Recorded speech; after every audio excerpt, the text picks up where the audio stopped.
Hey! So today we're going to do a little bit of conceptual foundation building. You can think of this as a mirror image. To he who orders his way rightly, I will show my salvation. Stepwise upward, belief, confess, and baptism to the Christ. And then downwards, stepwise, God doesn't exist, Christ is not the Lord.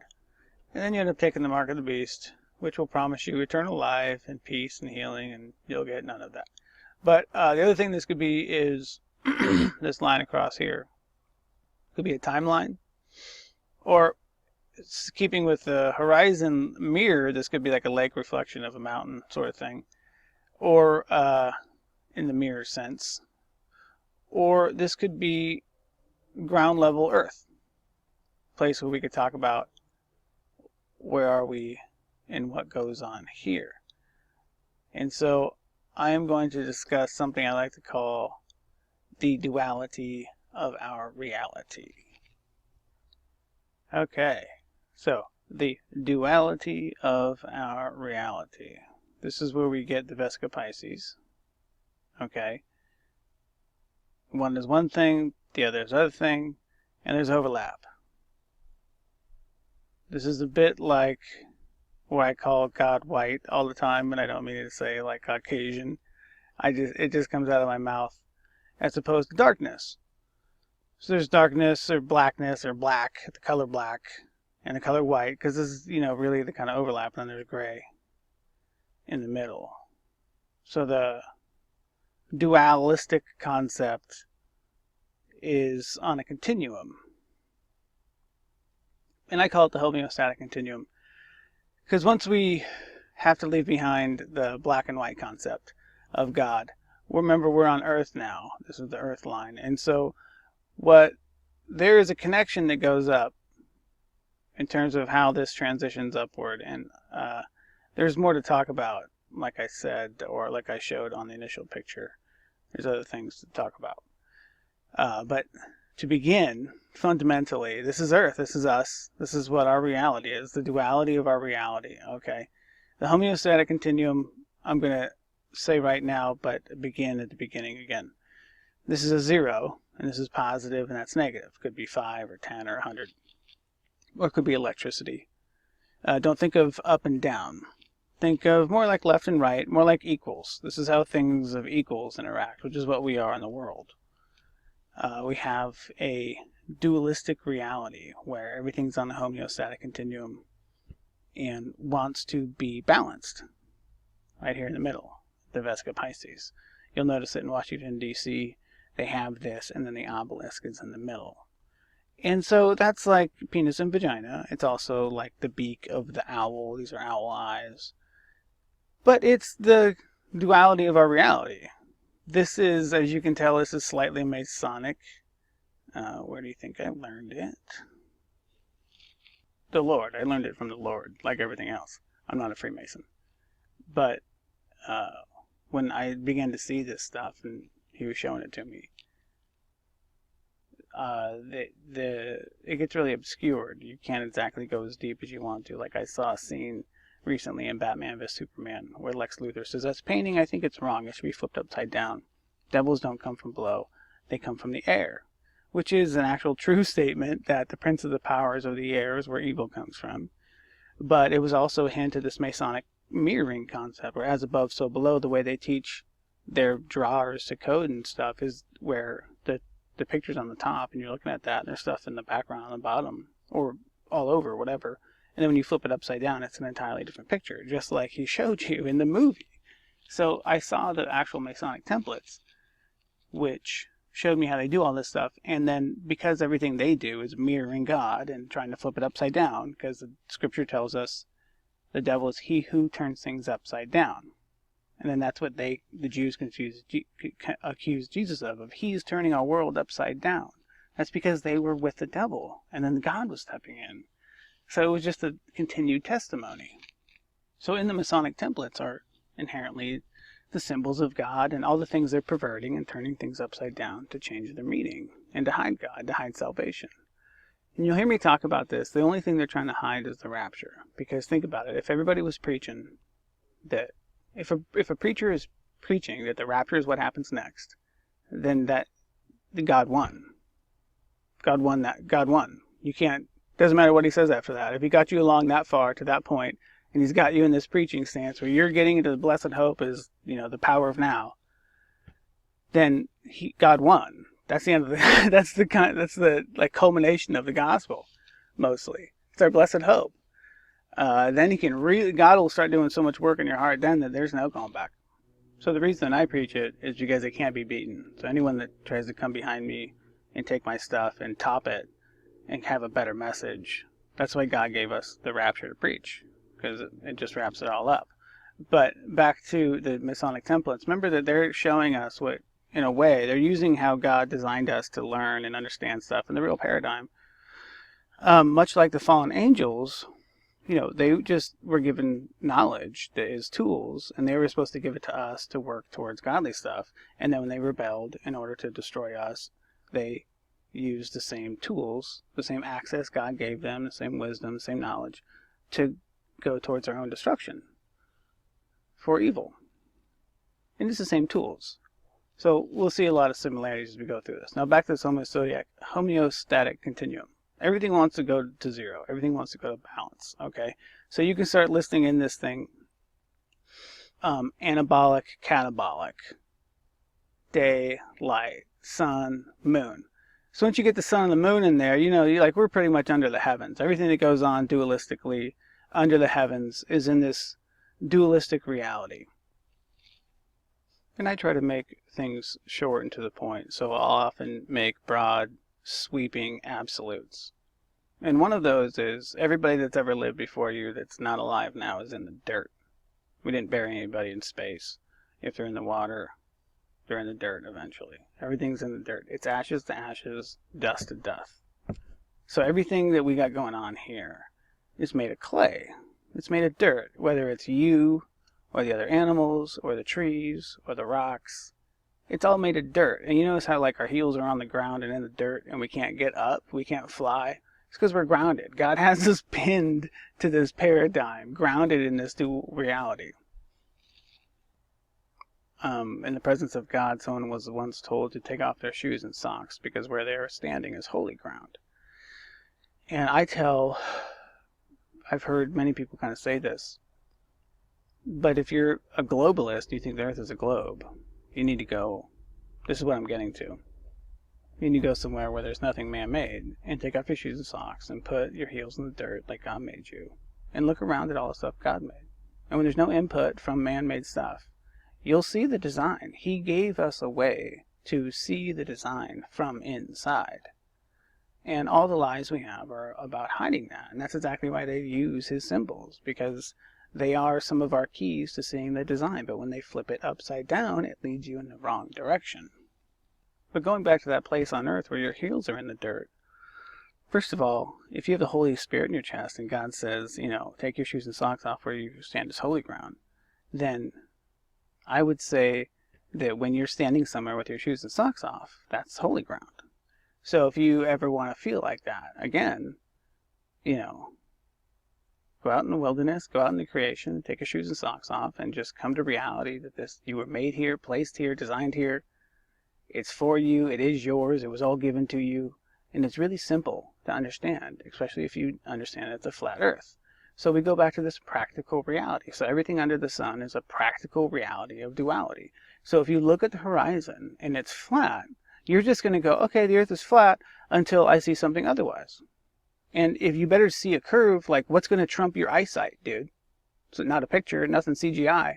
So until they show you something, until you see a curve, it's flat. And that's the practicality of reality. Then you go on to learn that no scientific experiment ever has shown curve or that the earth is moving, and the Bible says it's flat and doesn't move. Then you're done.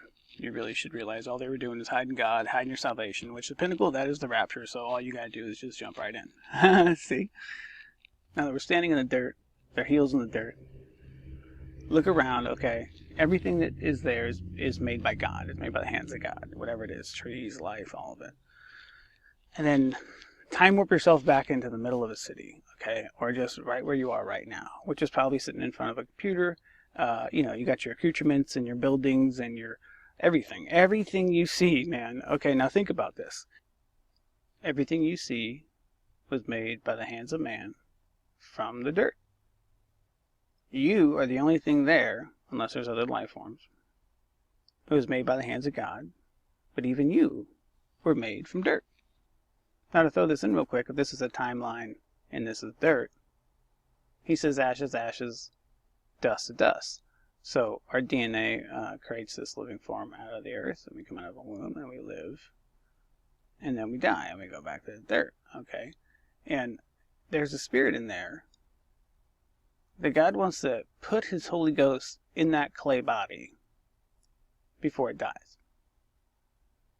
And at that moment, instead of your soul and your body both going down, the body's going to stay back, and the spirit's going to go up. Now, to make a division on that, to make it more clear, God says, food is made for the stomach, and stomach for food, and they're both going toward destruction. Think about this. When Adam was made, he didn't poop. The fruit of the tree was perfect for him and absorbed. There was no waste. All the flavors and aroma, it was just pure good, and it was everything he needed. It was pure nutrition, so that it just absorbed him to him. And the Bible says that the fragrance of the tree of life is going to be in our bones from eating it. Like we are what we eat. Except in this world, we have a lot of waste in our food. Our food's dirty. It's not pure like that anymore. But also, before, when he was eating this, he didn't have to poop. So then when he fell and became mortal, came with it living on the dirt, being dirt, eating from the dirt. Plants are dirt, fruits are dirt. And so it's kind of dirty. And so he had waste. And so he ate a little bit, and all of a sudden he got really uncomfortable. And for a couple of days he was moaning and groaning, and God had to put him to sleep and put in his alimentary canal. Everything that makes him poop. Creates poop, stores poop, holds poop, and excretes poop. And then Adam pooped for the first time. So when God says the stomach is made for food and food for the stomach, well, he also says flesh and blood cannot inherit the kingdom. But Jesus resurrected as flesh and bone. So not only is the food in the stomach going to stay behind, but the blood. Now the life is in the blood. The DNA is in the blood. So now we see that the blood is what comes back up and with the DNA and creates a clay life form. And that blood, the life on earth for the spiritually reborn ends. They will go on without the blood. Their life will now be in their spirit. And it'll be a spirit-born body. Eternal. Which is the same promise that thing's going to make. And that's why we don't drink the blood, because there's life in the blood. Now I'm going to talk about giants and clairvoyants in a second. But back to the food and stomach. Now you know why we fast. Because there's just something, I don't want to call it defiling, because the Bible says that nothing that we put in our mouth can defile us, except, of course, drinking blood and food sacrificed to idols and things, or anything taken not in faith, really. But it's what comes out of our mouth that defiles us. It's the point of that. It's our words that are important. It's the pinnacle of our creation. It's what we are most. It's what we do, and we create with our words, and there's mad power in it. So that's why we're going to be held to most account for it. We get thoughts and hearts to wander, but our words are real. And then the food is a building block for our body, which creates this dualistic reality of accountability. But it's all going to be left behind. And this is why we fast. It's because as we clear out the alimentary canal, like if you skip a meal, the lifespan of food is 8 hours. So you skip a meal, by dinner time, there's no food in your body. Your body's just using the gunk that was left behind. It's going through the vacuum, getting all the change out of the corners, and piling up what it can. And that's good. It's like an oil change. So that's why we fast, because it brings us closer to God, because there's less dirt in our system, fundamentally speaking. And there's a reliance on God. You're going without food, and the only thing you're down here is to do is food. There's a reason why our homework chemistry has so much reward to food, and why food is such a fireworks in our mouth, and it gives us love, and the smell of food is so close to home, and there's a reason why food has so much power to it.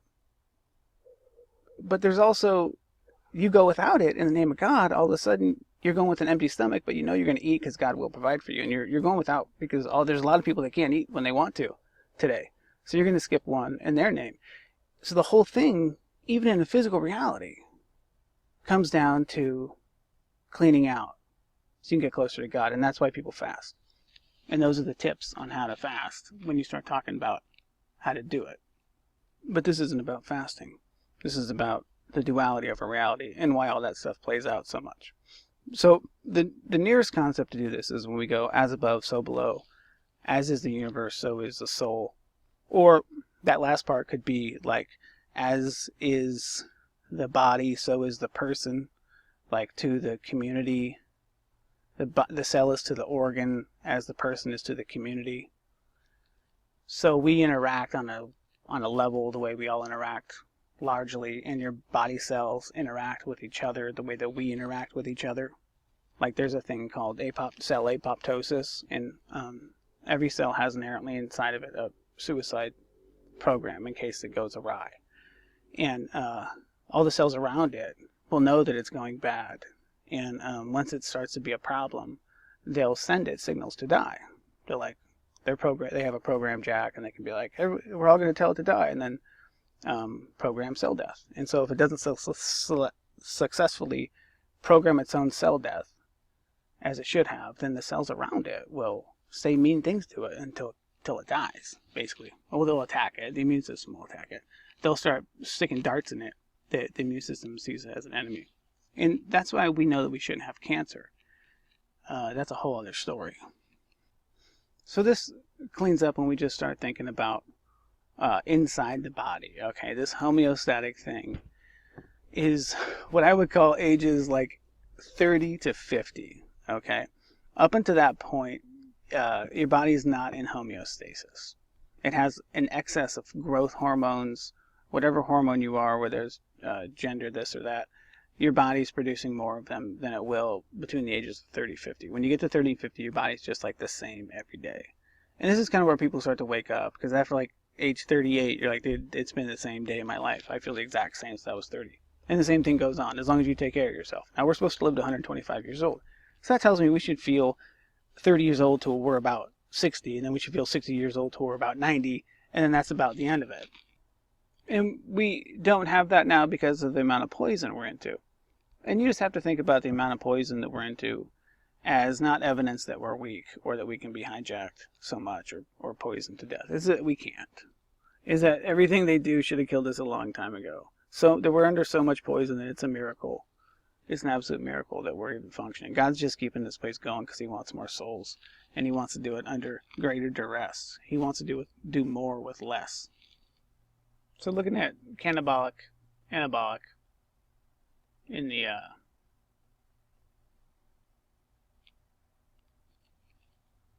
the body. So this is why I drew this, because it's easily understood now. The moon is putrefying. Its light is colder than nightshade, and it tears things down that are dead after they're dead. Because if they're alive, they still have life in them. And the sun will bring life to life and will help build. Okay, so anabolic, just think of like anabolic steroids. And catabolic is the opposite. When you're in an anabolic phase, your body's like healing or rebuilding. And when you're in a catabolic stage, your body will be maybe tearing down, but we call it like reforming. Your body is almost sculptable, and it will break things down constantly. Okay. When you're young, you have an excess of hormones. And of course, these are going to be anabolic hormones because you're building, you're getting growth, you're young, you're going up.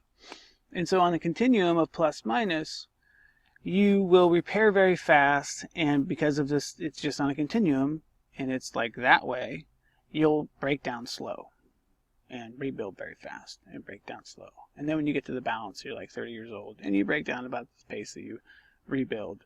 And it gets nice and balanced. And you're plenty strong and plenty endurance. And you think you're a little bit less than when you were younger. But the truth is you have more than you had when you were younger. You were kind of out of balance when you were younger. And you can continue to get a lot stronger. Especially after like the age of 33. And then as you age, the catabolic breakdown happens just a little bit faster. And the anabolic rebuild happens just a little bit slower. And then you just basically start to age, right? Like it takes longer to heal, you break down faster, you get injured earlier, and you don't heal as well. And that's where your eyesight goes, and all your 5 senses go to that place. And it's not dementia or any of these diseases. It's just simple aging. And then this lifetime continuum happens on a daily basis, where if you tear something down in the body, it will then rebuild. And that's healing. And that will happen at a certain rate. And they'll be kind of along the same rate. And this is the benefit of giving someone hormones. You're going to give them anabolic hormones of some kind. But there are, the youthful hormones are still your hormones. So if I were to tell an aging individual, like a 50-year-old man who's still strong but he wants like a male hormone influx, I would say, well, you have to like put that demand on your body, and then it'll give it to you. So the best you could do is work yourself into a way where you're like using your large hip joints to lift weight. Putting weight stress on your body is the fastest way to get an influx of growth hormone or all of the anabolic hormones. And those hormones are the same hormones as youth hormones. So you'll feel younger, you'll look younger, you'll be more virile if you continue to work the body. Now remember that in the world of all things that we make, right, there's no life in them. So there's no healing. And that's just the division. Something will heal and will come back stronger. The body's the only machine in the world that gets stronger as you use it. It's only that as you age, if you use it wrongly, it'll break down and get injured faster. And as you're young, you can use it wrongly and not get injured. The body's going to heal really quickly, and it's got a lot of flexibility and all those things. That's why age is a prerequisite for surgery, because the younger you are, the greater your outcome is going to be, because you heal faster. And there's such a thing as someone just being simply too old for surgery, because nobody ever healed without their body doing 100% of all the healing. All the surgeon did was get something out of the way, or correct something, re-break the bone, tie something up, get something cleared, so the body could heal. And if the body can't heal itself, the surgeon won't work on you. And all we do in the hospital, every doctor, everybody, you're trying to get someone to heal. And that's why we go back to food, because if it's our healing thing, then what the doctors are doing is, maybe not healing us, or waiting until we're sick and then doing something major, and it's very costly, just like a car, just taking our money when we could have prevented it. Kind of like a litmus test. Well, hey, you could have ate better or something like that, and since you didn't get your oil changed every 3,000 miles, so now you got to come to us for a couple $100,000. And we talk about that oil change, we're talking about fasting. And we're talking about fasting, not putting any more dirty oil in there, because you got to flush the oil. Now, if you're doing an oil change, you don't just drain the old oil and then close it back up and fill it back up with new oil. It's unfortunate, but you got to waste a tub of oil. You got to drain the old gunk out there. You have to close it back up, fill it back in with fresh oil, and then go drive that machine until it gets to operating temperature so it can dissolve some of the gunk, and then you go back and repeat the process. You drain it out, and you might even flush it one more time with oil, because you can't put nothing in there but oil, and then use finally a fresh thing of oil. Now, if you did it like this, you wouldn't need to change your oil every 3,000 miles, so you wouldn't really be using too much more oil. But this is how we get the fact that the internal combustion engine, it just creates an entire economy that's dependent upon Saudi Arabian oil that we don't even control or own, and we have to pay them, and they can just manipulate all of my wages and all of our taxes by manipulating their price of oil. But the body comes with a self-healing mechanism. You're not like an engine that's inanimate that needs us to flush it and clean it out. But it still is a mechanical machine, and it will benefit from an oil change. And how do you do that? You fast. Now, one day of fasting isn't going to solve that. You've got to fast over time. I would say you should aim for 40 days. When you go, okay, I'm going to start fasting, not that first time, but before you die. Like, I need 40 complete days where I should have eaten and I hadn't, and I was skipping a meal in the name of Jesus. That might take 5 years. It's not going to take 40 days, I promise you that. Only Jesus did that. He was perfect and obedient, and that's our paradigm. We'll never do it faster than 40 days. It took Paul 3 years in the wilderness. Most of the acts, everything he was doing took place 12 or 14 years after the road to Damascus when he saw God. Acts begins before he was on the road to Damascus. When the book of Acts begins, Paul is persecuting the church. So there's a lot of timeline in there, and you got to get that down. So then as you look at everything around you that is man-made from the dirt, look at food like that, okay, and try to find food that is made by God and not made by the hands of man. Now you'll find two milks on the market. One of them is made by God, one of them is made by the hands of man. You know, one of them is pasteurized, that's by man, and one of them is raw. All your dairy can be found raw. Raw butter, raw cheese. So everything that's pasteurized is hands of man. Now, what's the connection? I'll show you. Okay, this is what I call the living food loop. Now, if you're a dude and you're standing on the earth, okay, here's your little head. You eat food, and you poop it out, and it goes in the earth, and the plants eat it, and it becomes food, and you get it. See, there's a loop. It's a closed loop. So even though we're in this dualistic system, we need to have some closed loops going on. All right. Now, the living food loop. When you have food that's above the lifeline, it stays alive the whole time. And when you eat dead food, it stays dead the whole time.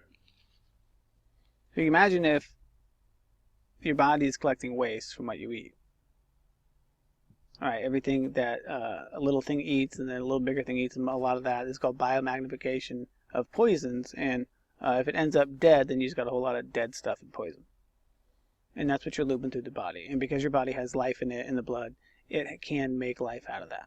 It's like the power of life is sustaining and can transform dead into life. However, if you're eating living food, then your body can use more of it, of course. And it will always stay in the loop of living food, and your body will have less stress and more ease, because that's how it's designed. And you have to get used to the fact that, like, if you're the only thing about you that's sterile is your urine. Okay, your poo's alive. If it has bacteria on it, you could call it living. Okay, the lining of your stomach is supposed to be lined with bacteria. There's supposed to be more bacteria cells in your colon than you have human body cells. So there's a whole living correlation here, because the bacteria inside of your gut comes from your food. If all you eat is dead food, you're going to end up pooping out all the bacteria that are in there, but you're not feeding them, the bacteria, what they are to eat. So they can't procreate and stay alive. But what will begin to grow are the things that eat the dead food. So you're going to have a bacteria in your gut that wants to eat dead food, instead of having a population that interacts with living food and keeps it alive and is living itself. Or you get a sterile gut situation, like before you get a colonoscopy and they have you clean your whole tube out, and now you got nothing protecting your skin and nothing to help you digest food. Now that digestion is continuous in your gut. It's what's also giving you extra energy and extra nutrients. You know, it's like you masticate it big and you get some, and then it goes in your stomach and you get a little more. And as it gets to the tail end, it's really extracting like the last bit out of there. And it's the process that's ongoing, and it's done mostly by the bacteria in our gut. And so if you don't have living food, you're not putting any more bacteria into your gut.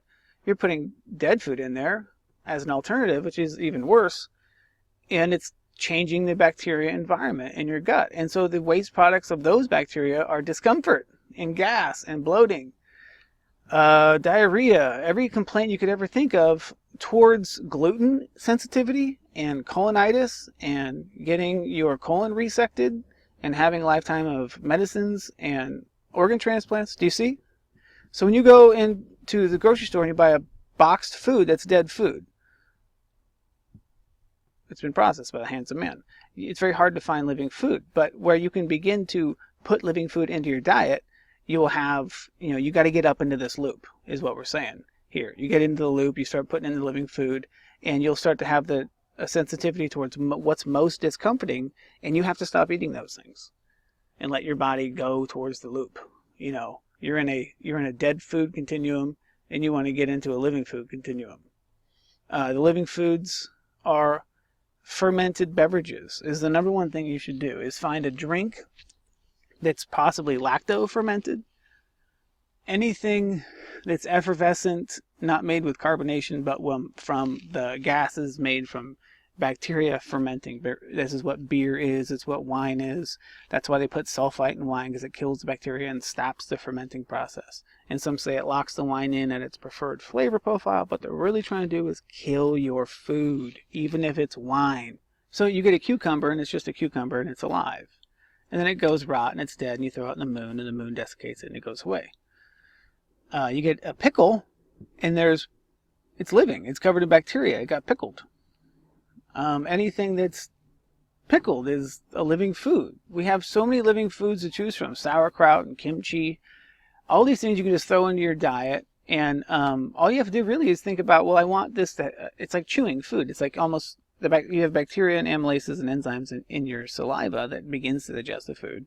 And so you're going to throw food on your food that helps digest the food, so that it's easier on your stomach, and you'll waste less energy to digest it, and it'll be more nutritious for you because it's getting digested to a greater degree. You see, you're getting in a living food loop.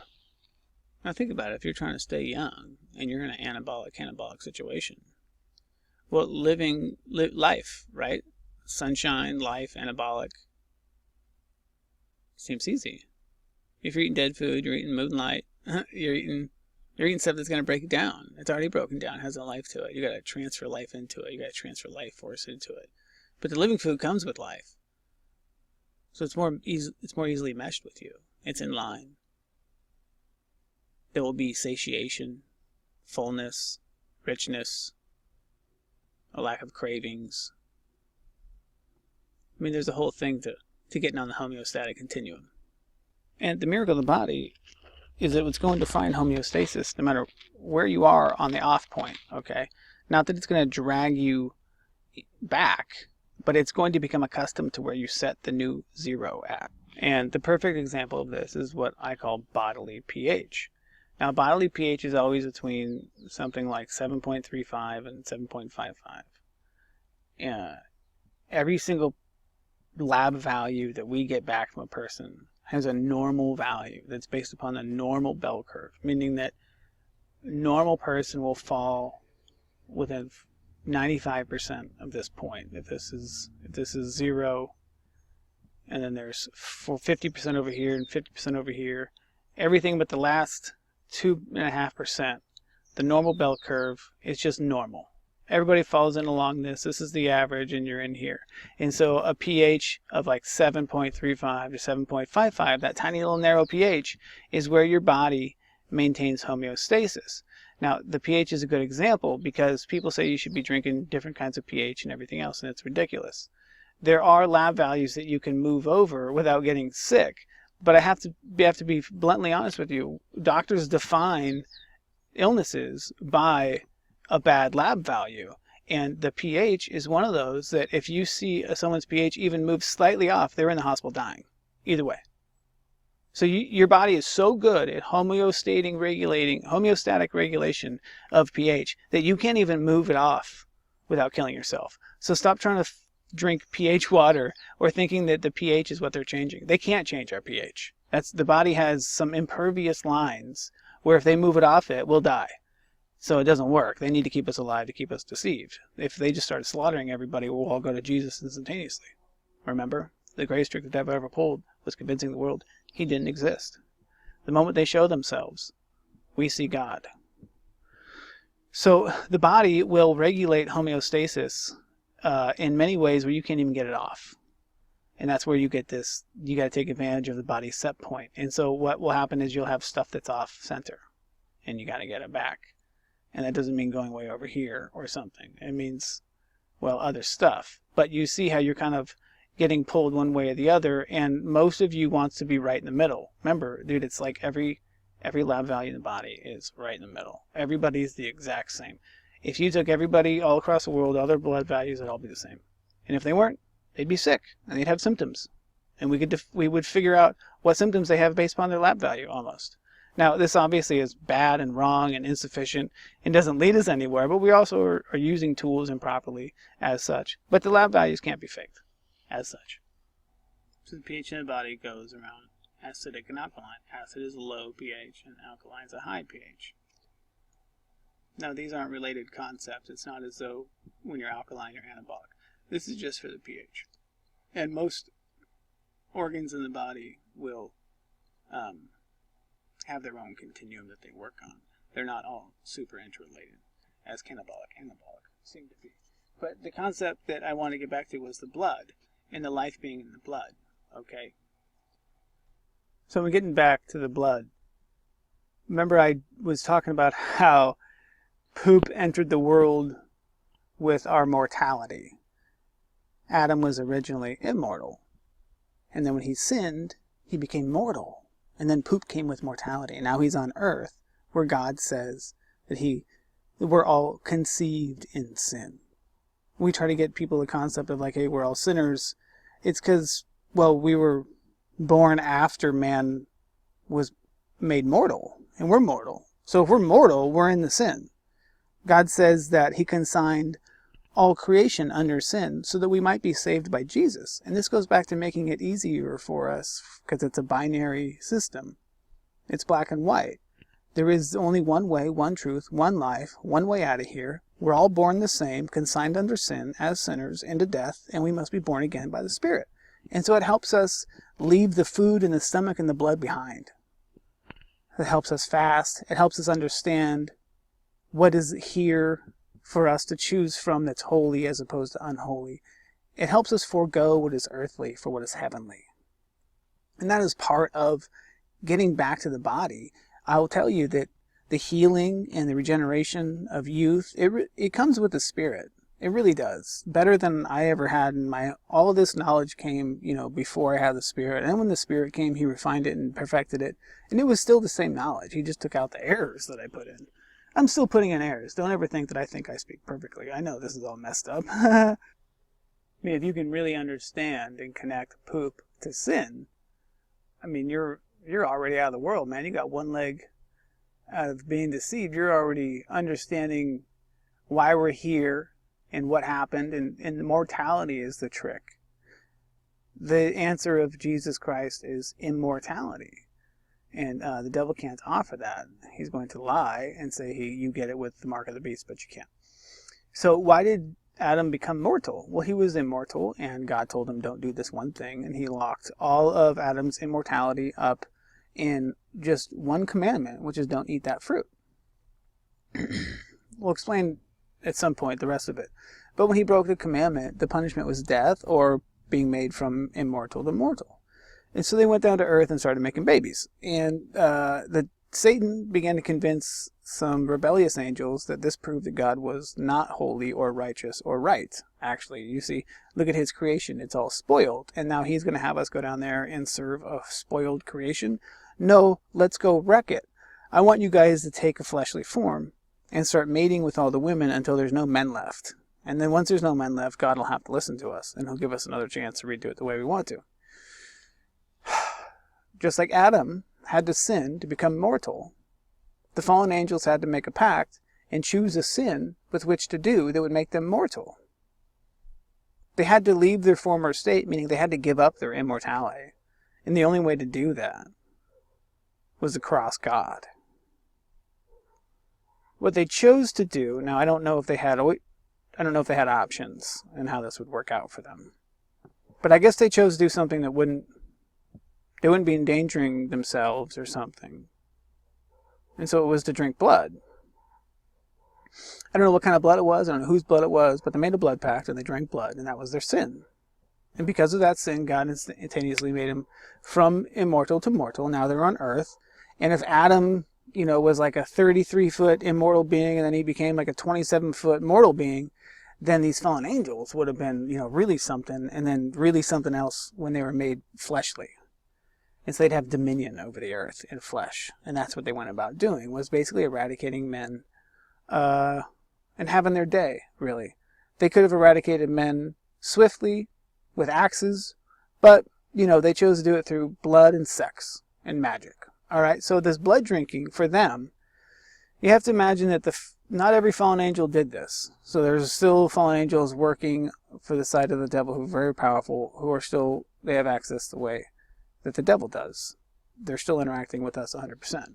Remember that they had special access to our spirits because they were to teach us internally, spiritually. Like, when you learn something and no man taught you, you were just sitting there thinking, well, that wasn't like your own specialness. that you're being spirit led by God. All knowledge is from God, like that. But the ones that did immediately became 3D incarnate in this 3D duality reality. Flesh and bone and blood on the earth. And these guys would have now no taste for food, really. They would have continued going on drinking blood. And because they were sort of really close to their immortal state, they would have initially began with a lot of, I don't know, you could call them powers, psychic stuff, levitation, levitating things. They would understand all sorts of stuff about like how to, they'd be master witchcrafts, with master druids, master sorcerers, master builders. They'd be master everything. And they'd be huge, and they'd be strong, and they'd be mean, and they'd be without the peace of God in their chest. And they would go about drinking blood. Now, the body, as God designed it, he says don't drink the blood. So he designed it with a thing in there where if you begin to drink it, he'll give you over to it so that the nutrition that you get out of it, it's like alcoholism. You just need the blood, much like you just need alcohol. And if you take it away from them, they'll die. No food will suffice. They won't even want to taste it. They actually become passionately obsessed with drinking the blood. And this is how the Illuminati gets politicians and stuff on, is they can only get them to drink blood every now and then, but they will come back to it because there's life in the blood, and they get an injection of things you wouldn't believe.